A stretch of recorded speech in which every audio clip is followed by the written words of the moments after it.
Hello everyone, welcome to webinar, The Cost of Collateral for Clearing. My name is Dmitry Pugachevsky. I'm Director of Research with Quantifi. Quantifi is a specialist provider of analytics, trading and risk management solutions. And today we are going to talk about regulatory environment. As was stipulated by Dodd-Frank, swap clearing became mandatory in United States, and with this became important calculations cost of clearing. We will talk about MVA, margin valuation adjustment, and three components of MVA. IMCA, cost of funding initial margins, VMCA and VMBA, cost and benefit of funding variation margins. Then we will switch to OTC trade and we'll talk about profitability and especially about a new funding component of XVA, KVA. KVA stands for Capital Valuation Adjustment, and this is the cost of funding for regulatory charges. Then we will look at examples for cleared and uncleared interest rate swaps. We'll talk about why OTC trading will continue, and we'll also talk about new regulations which lead to convergence between OTC and clearing funding costs. So as I mentioned, swap clearing became mandatory in US in 2013. It was done in three stages, in March, June, and September. And while first stages, especially March, were not as smooth as was desired, like last stage was passed almost unnoticed. There are still unresolved issues, and one of most important is cross-border regulations. This is whether non-US clients can operate in US market without complying with Dodd-Frank. And just for comparison, in Europe, swaps are not still cleared and mandatory. There is still not mandatory clearing, and the phase out, which was scheduled for June, was moved to December. So in the US, as I said, it was done in 2013. So clearing has become a reality, so have the costs associated with it. And these costs come mostly from regulations and from requirements to put collateral down. So which are these collateral requirements? First, it's initial margin, which covers closeout risk. It's calculated daily and it's driven significantly by volatility. Variation margin, which calculated daily based on mark-to-market of the portfolio. Also, clearing member banks have to put 2% contribution to RWAs. Analyzing cost of funding these capital charges is important and allows to optimize among venue selection and among different type of collateral. Let's talk about MVA, margin valuation adjustment. For many people, that's probably the new term. In literature, you probably seen FVA-IM or FVA-VM, but we think it's important to separate FVA, which is funding valuation adjustment for uncollateralized OTC trade, and MVA, which is valuation adjustment and cost of funding for margins. And as such, this is total cost of funding initial and variation margins, and for the life of the portfolio of trades with the CCP. It takes into account not only today's value of margins, but also future. MVA is sum of cost and benefit adjustment of funding margins, and it has three components. IMCA, initial margin cost adjustment, it's total cost of funding initial margins. Initial margins are always charged, so there is no benefit. VMCA is a variation margin cost adjustment. It's total cost of funding variation margins. And VMBA, variation margin benefit adjustment. It's total benefit of funding variation margins. one can see analogy with FVA, which also consists of FCA and FBA, cost and benefit. But here we include cost of funding for both initial and variation margins. And total MVA is two costs, IMCA plus VMCA, and then we subtract benefit minus VMBA, and this is cost to the bank. Before talking about IMCA, let's talk about what is initial margin and how it's calculated. So initial margin is a capital charge calculated by CCP daily. It's based on the whole netting set with CCP. So in principle, it can the new trade can lead to decreasing initial margin. It's evaluated as a VAR, value at risk of the portfolio, usually with 99% confidence level and 10-day horizon. Typically, it's calculated as a historical VAR on shifts of underlying market factors. What's important that this history should cover a recent period of distress.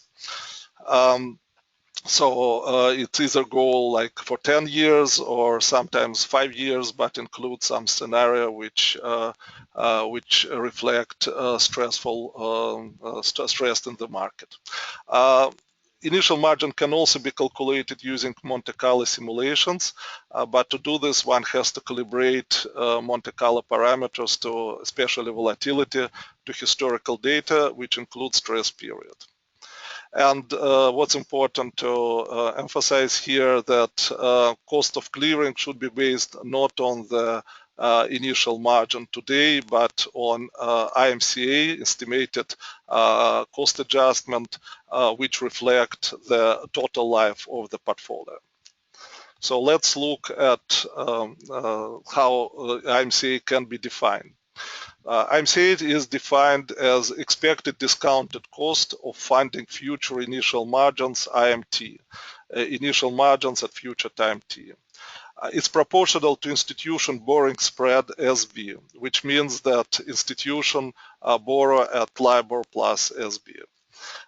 This SB can be CDS spread or bond spread or something of this nature, but it should be an input in the system so users can decide what kind of spread to use. Cost, as I mentioned, is calculated over the life of the transaction or till a clearinghouse or institution default. So basically what we have here, we have negative sign, we have time integration from today to maturity of the portfolio. We have expectation, and under this we have a spread, we have initial margins at time T, and we have event of survival for CCP and institution and stochastic discount. This is most general formula. It takes into account all randomness and also very important and takes into account all wrong way risk. And here we define wrong way risk as dependency between spread and also default probabilities and market factors. But if one assumes that there is no such dependency or they are negligible, if one also assumes non-stochastic spread, riskless CCP, then this formula can be significantly simplified. So we'll just have integration over spread, which is still function of time. And here we have EIMT, expected future initial margin, then survival probability of institution and expected discount. So if we know EIMT, then calculating this is there is no problem, and actually this looks exactly like FCA calculator, where instead of EIMT one can substitute it, or basically in FCA calculator one can substitute expected exposure EET by EIMT. But calculating EIMT is challenging, and the challenge comes from from several angles. First of all, if someone calculate initial margin using Monte Carlo, then you have to calculate VAR, Monte Carlo VAR at future times, which requires Monte Carlo within Monte Carlo. If one calculate initial margin using historical VAR, which means that today one has scenarios going back to say 5 years, then initial margins at time t should be based on market shifts up to time t. So you have to take future market shifts into account as well. 2 years from now, you will have only 3 years of history and plus 2 years of the future kind of history. One can use brute force Monte Carlo to do this because Monte Carlo can incorporate historical data pathwise. You can simulate what happens between today and 2 years from now. But then it will be extremely slow because at each valuation time point on each path, portfolio has to be recalculated 1,300 times approximately for a 5-year look-back period. So that's extremely slow. One can calculate AMT approximately, but still it will reflect very important parts of AMT by setting price date at time t and applying scenarios for future curves. So this will take into account shortening of the portfolio, and also you can run several scenarios. You can even assign some probability for these scenarios. One of the scenarios can be that curves are the same as today. Then it will be just shortening of your portfolio, but you can apply different scenarios, and then when you set your curves at time t, when you have your portfolio, you can apply same historical shifts as today and recalculate initial margins. So basically you assume that history at time t, 5-year look back will look exactly as the same. Now let's talk about cost of funding variation margins. Variation margins reflect changes in P&L on the netting set with CCP. They can be positive and negative, can be significant depending on market movements, and mostly they have to be paid in cash or highly rated collateral. Basically, they can lead to liquidity crunch. Because at a time of market distress, variation margin can grow significantly, and that's exactly the time when collateral is scarce. So it's important to calculate variation margins in the future and realize basically how much capital is necessary. So we will talk about VMCA and VMBA, which are total cost and benefit of funding valuation margins for life of the portfolio of trades with CCP. Here, VMCA and VMBA are very close to FVA components, FCA and FBA. Moreover, one can use basically the same calculator. When you realize that FCA is a cost of funding for hedging trade, VMCA is a cost of funding of original trade, and FBA is a benefit of funding for hedging trade. VMBA is a cost of funding of an original trade. So just by flipping the sign of the trade or the whole sign of all the trades in the portfolio, you can basically get both FCA and VMCA, FBA and VMBA. But what's important here to remember is that netting can be different. If for FVA, netting should be done, to do it in a correct way, it should be done based on the whole hedging portfolio, not on counterparty level, whole hedging portfolio. Here for variation margin, CA and BA, netting should be done on the portfolio of trades with each CCP. And as a result of this flipping, VMCA is proportional to negative exposure, VMBA is proportional to positive exposure, which is the opposite from FCA, FBA. But calculator is basically the same. So, but to look at the formulas, the general formula for VMCA is, again, you have time integral from today to life of your portfolio, and under expectation you have the same funding or borrowing spread as B. You have a negative value of your portfolio because you have to borrow, institution has to borrow money when a value of the total value of the portfolio is negative vis-a-vis a clearing house.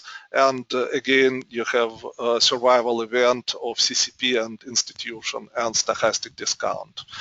To simplify this, assuming no wrong way risk, non-stochastic spread, riskless CCP, we get borrowing spread, we get negative expected exposure, survival probability, expected discount.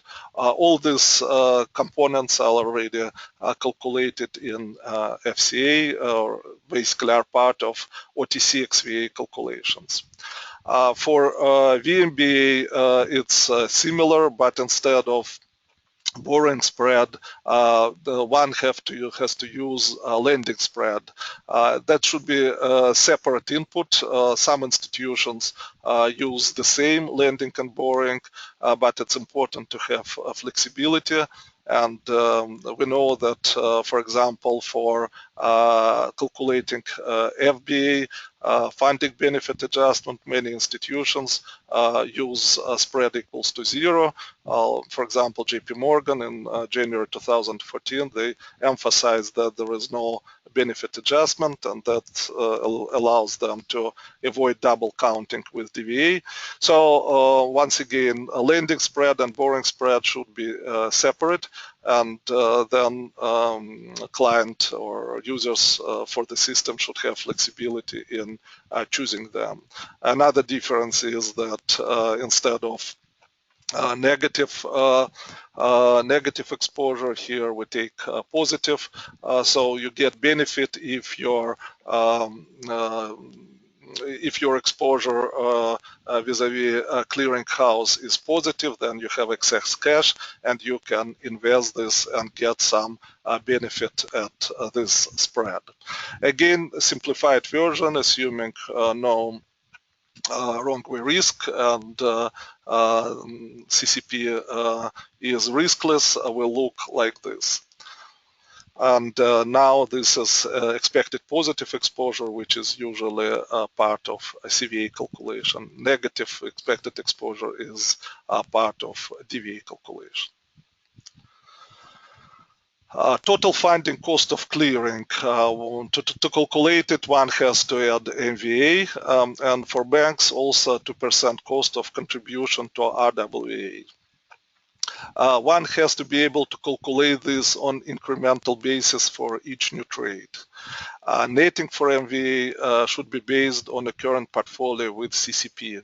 So once again, while many calculations for MVA components are similar to FVA, netting will be completely different.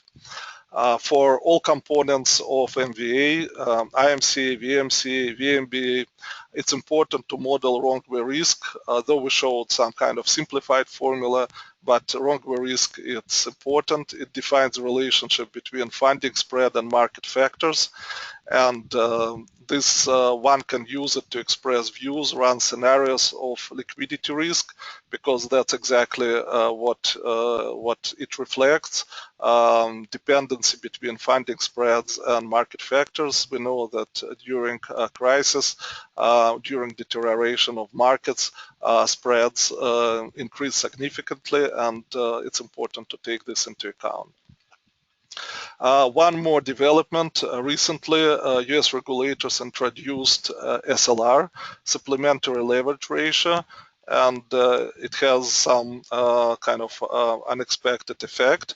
It increased capital cost for clearing dealers because it added exposure of trades they clear for clients. It added to their portfolio, and they now have to keep extra collateral against these exposures. And this basically led some dealers had to increase clearing fees, and some dealers decided to clear business, to exit clear business, sorry. So now we will leave clearing for a second and talk about OTC trades. And everyone agrees now that it's very important before doing the new trade, executing a new trade, to consider its profitability. And from traditional mark-to-market, one has to subtract bilateral CVA, which is cost of default of counterparty and oneself. For uncollateralized trades, funding valuation adjustment. This is cost of funding hedging strategies. KVA, capital valuation adjustment, is cost of funding regulatory capital. It's related to default and CVA volatilities.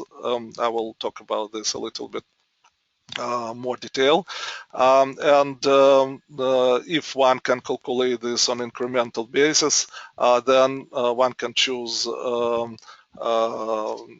apply CVA hedges, choose different counterparties to optimize these adjustments and costs.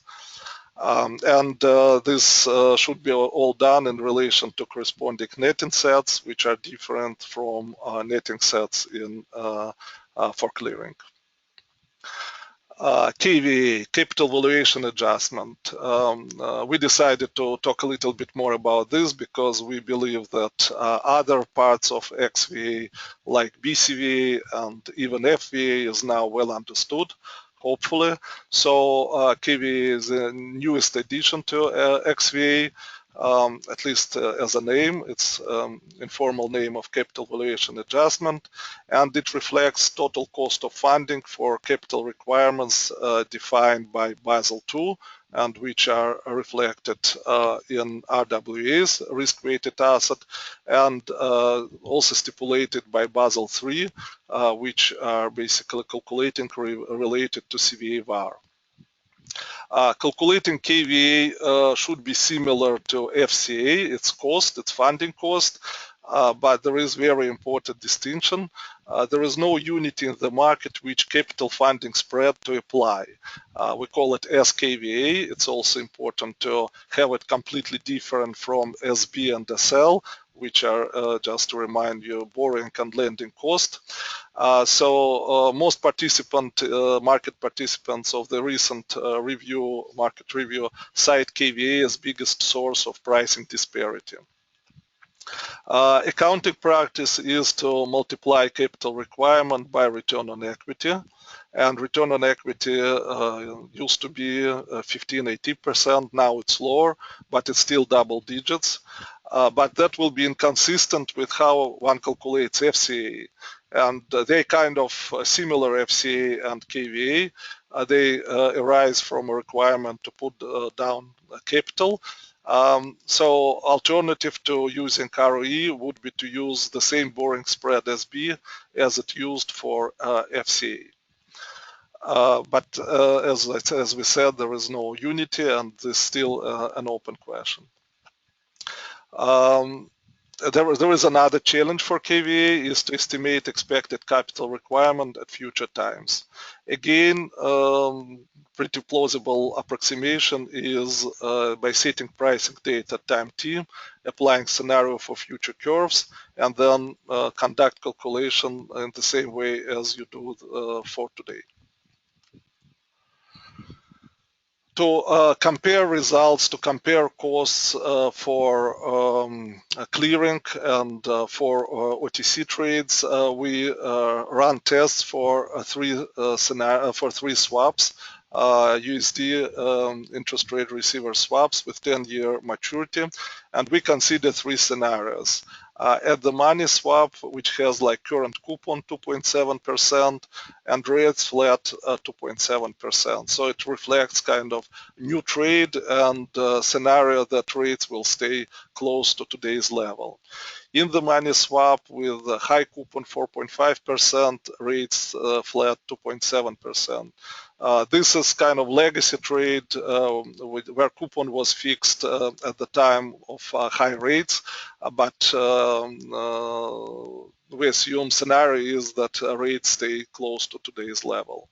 And finally, out of the money swap, which has current coupon 2.7%, but rates are go back to a high level 4.5%. And we considered two flat volatility scenarios. Vols close, interest rate falls close to today's level 25%, and stressed falls 50%.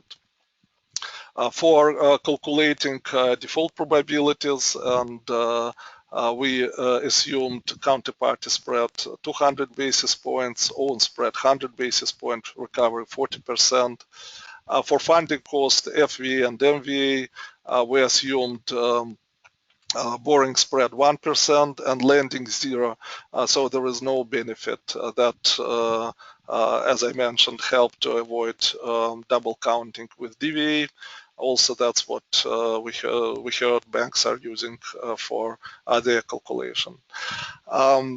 And all the costs we converted into a positive par rate adjustment expressed in basis points. So the result will be kind of given as to how much rate should increase to make this trade still par.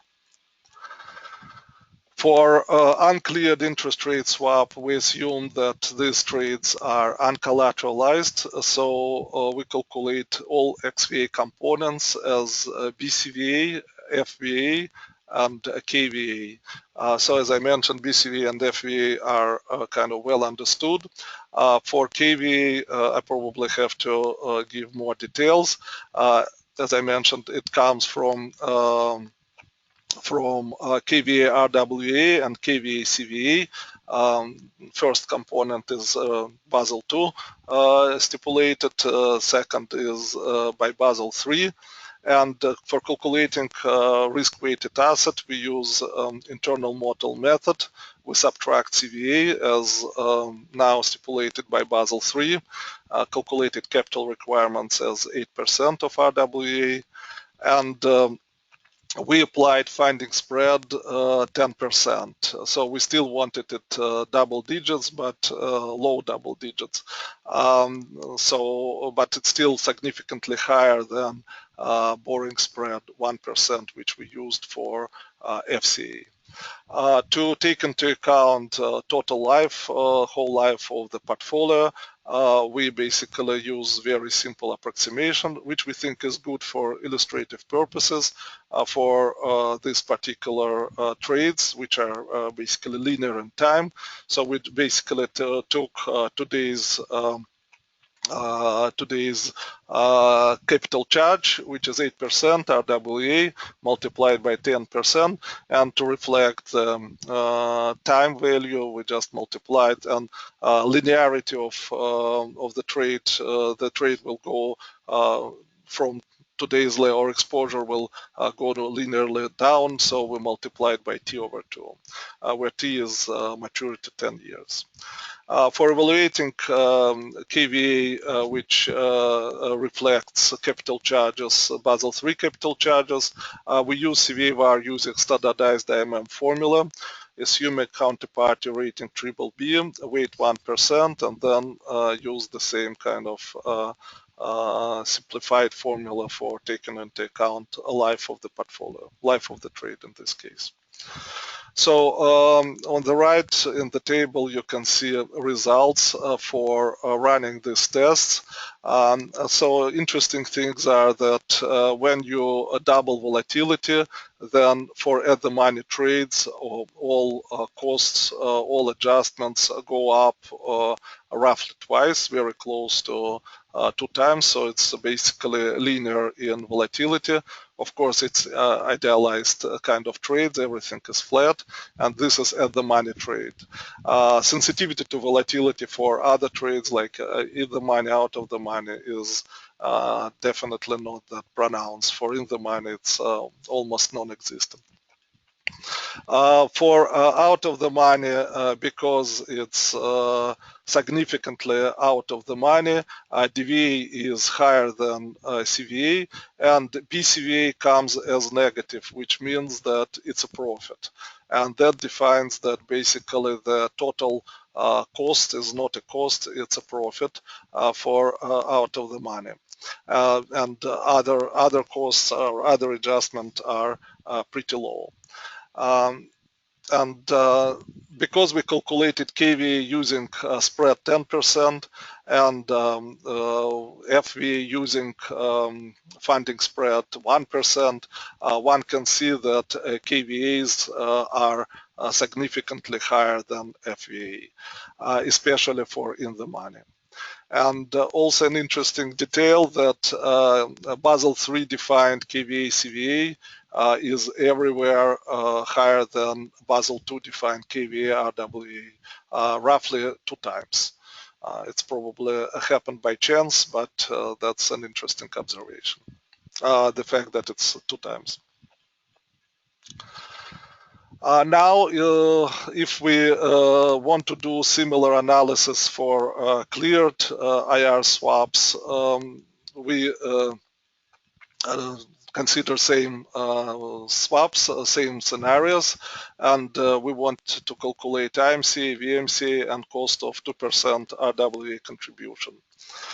For IMCA, we first calculated initial margin as 10-day 99%. Monte Carlo simulated VAR, and then we used a similar approximation to take into account the whole life of the portfolio. For VMCA, as I mentioned, this is similar to FCA on an opposite trade. That's what we did.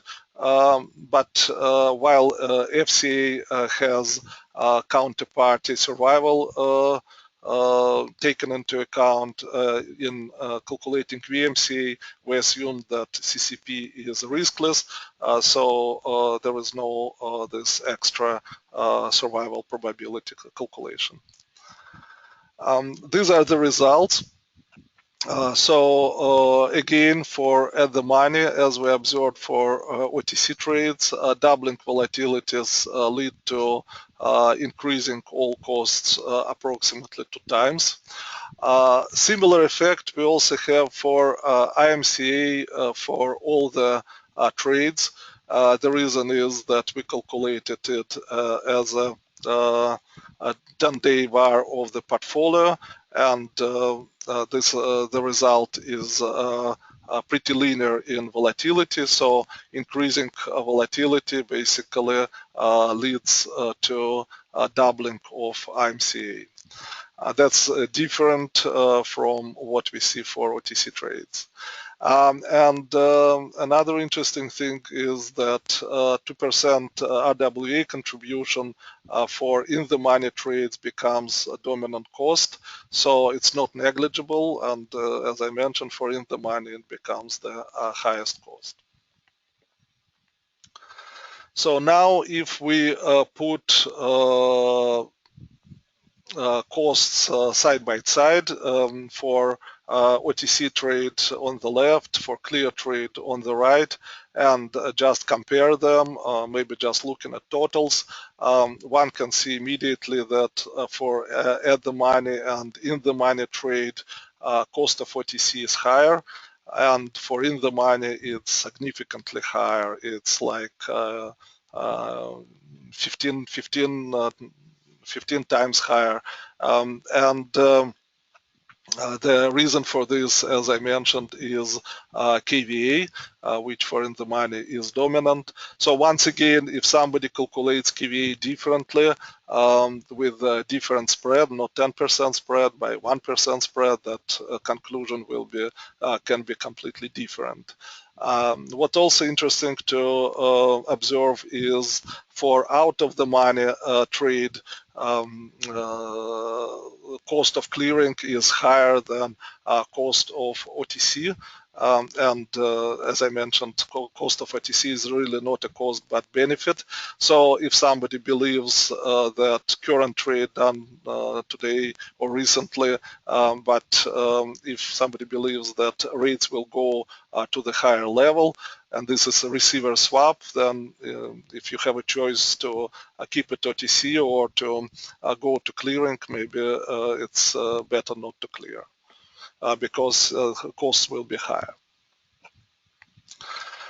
So why we still talk about OTC trades?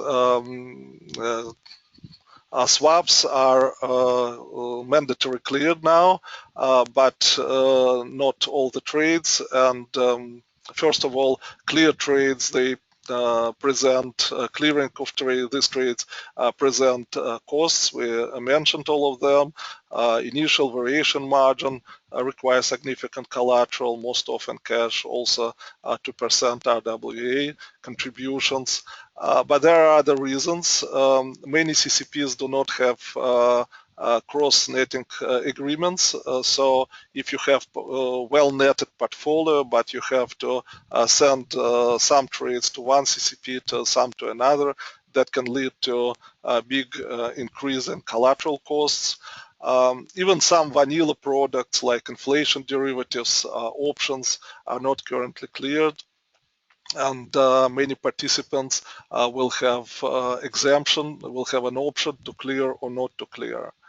And just to prove this with numbers, year-end 2013, 80 trillion of interest rate derivatives, 22-23% of total notional outstanding was not clearable from the current point of view.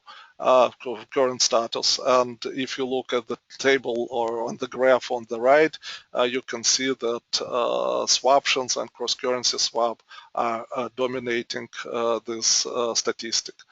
Non-financial corporates, governments, insurances, they will have exemptions from clearing, and they account for 36 trillion or 10% of total notional outstanding. Even for clearable trades like CDSs, only 29% were cleared in the end of 2014. So clearing OTC trades will stay, but at the same time there is the new trend, and this is the trend of converging of OTC and clearing costs. And while when we talked about tests for trades, we talked about uncollateralized trades. So these trades didn't have variation margin. They had FVA, but basically when financial institutions trade with each other, that's most of the trades are collateralized, so they pay variation margins to each other. So we have VMCA, similar VMCA for OTC collateralized trades. But OTC markets never posted initial margins. And now regulators recommend or will make it mandatory for banks and big non-financials to post to each other both initial and variation margins on OTC trades. And this is the big change. And the history is that in September 2013, a working group published final rules. Is the published initial proposal for standard industry margin model SIM in December 2013. But since then, basically there were no new details, so it's really hard to know how this SIM will be shaped. And the challenge with the SIM, because it has to take into account and link to each other many market factors, because it will look at the all type of trades, not just interest rate trades. So it has to take a look at shifts for all market factors and how the shifts are correlated with each other and so on. This is one of the biggest challenges, and it will be interesting to see how this theme will be shaped. Phases implementation was supposed to start in December 2015. It was now postponed till September 2016. So we'll see if this deadline will still hold. This will lead to reduction of CCI risk and conversion on funding cost for OTC and clear trades. So we can basically look for a second at the OTC uncollateralized trade now, and one can observe then basically BCV will be gone because it will be collateralized, FV will be gone because it's collateralized, KVA, CVA will be gone, KVA, RWA will stay, and also what will happen, VMCA will be added here. So even now we can kind of, and also there will be IMCA, which will be calculated differently, and we don't know exactly how and how this SMI scheme will look like. And so what's important is to have tools which can do pre-trade analysis and for OTC trades and for clearing trades and for OTC trades to choose between counterparties, to choose maybe some hedging strategies and so on, and for clearing to choose different clearing houses, and even to choose your broker dealer within a clearing, because all of them have, I mentioned, different fee system and also other costs. Let me conclude here with basically looking again at what we talked about. Recent developments impact both non-cleared and cleared trades. Cost of clearing can be significant. It's important to quantify funding cost of clearing, and because unfunded initial margin and variation margin can lead to liquidity crunch. Calculating incremental MVA for a new trade allows to optimize cost by selecting different CCPs or CCP member. OTC trading will continue, and there is a strong trend in converging funding costs, and choosing between clearing and non-clearing, optimizing optimal choice of counterparties or CCP selection requires unified decision tool.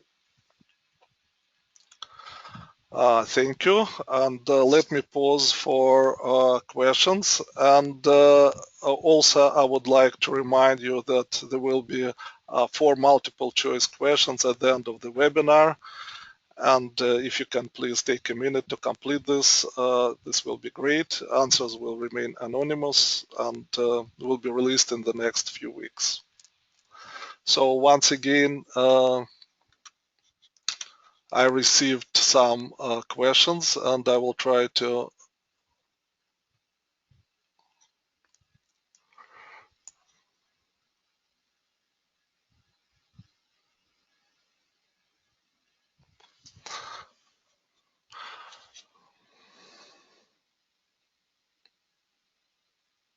one question is, should you not calculate VMCA including different CCP, as you might choose to place your hedge for a certain position with different CCP? If I understand this question correctly, yes, you have to do your analysis with different, with specific portfolio for each clearing house, and then you can solve for basically when you have new trade, you can put into or basically optimize your collateral by putting this trade or by clearing it with different clearing houses. So yes, you have to run your analysis, not only VMCA, basically all MVA analysis should be based on the netted portfolio with some particular clearing house.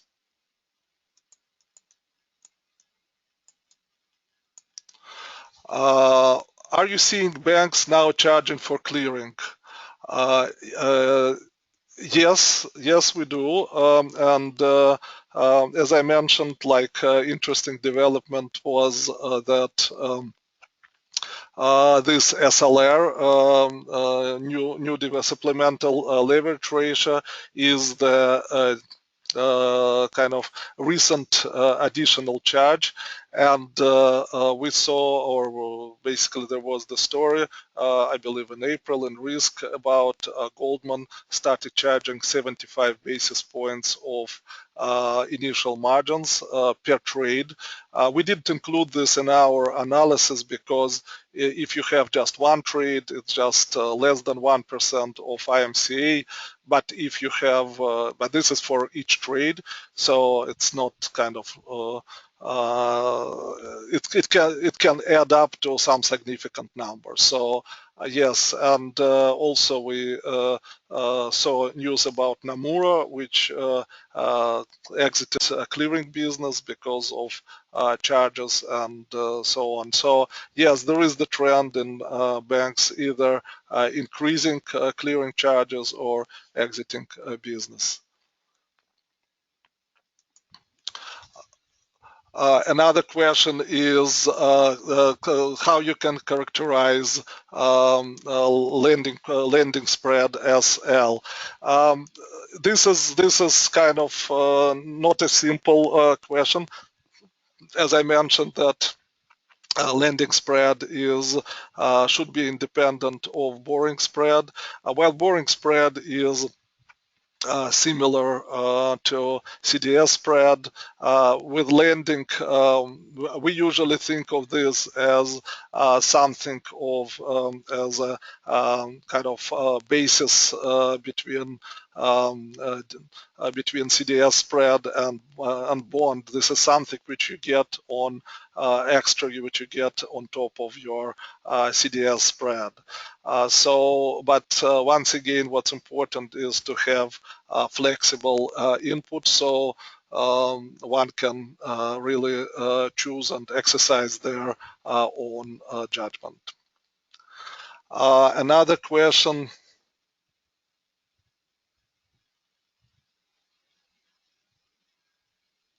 Will this lead to more banks disintermediation trades and risk moving to SVFs and other institutions?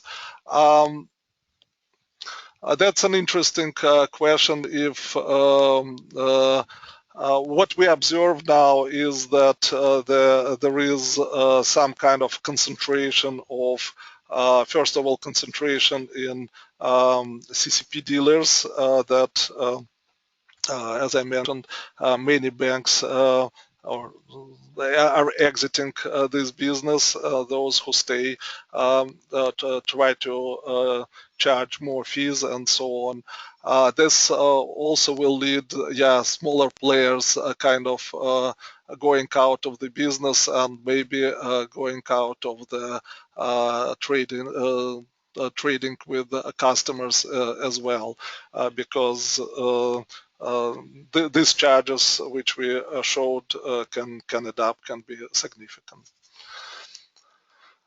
Next question.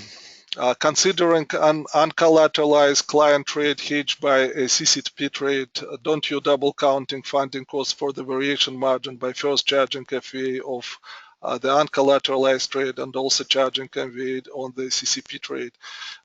Isn't the FVA stemming from the CCP variation margin?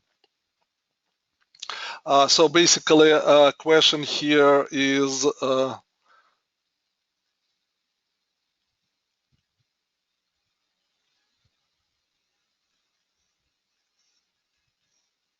I don't think we're double counting because I don't see, the question is, don't we double counting if we have FVA and MVA, but we don't have it on the same, for the same trade.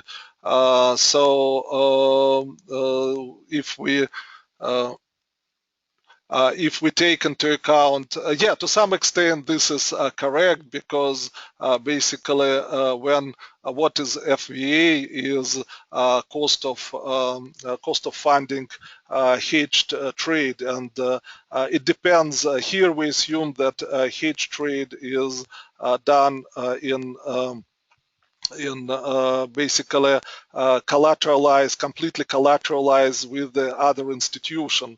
So the only thing it has is this funding for variation margin.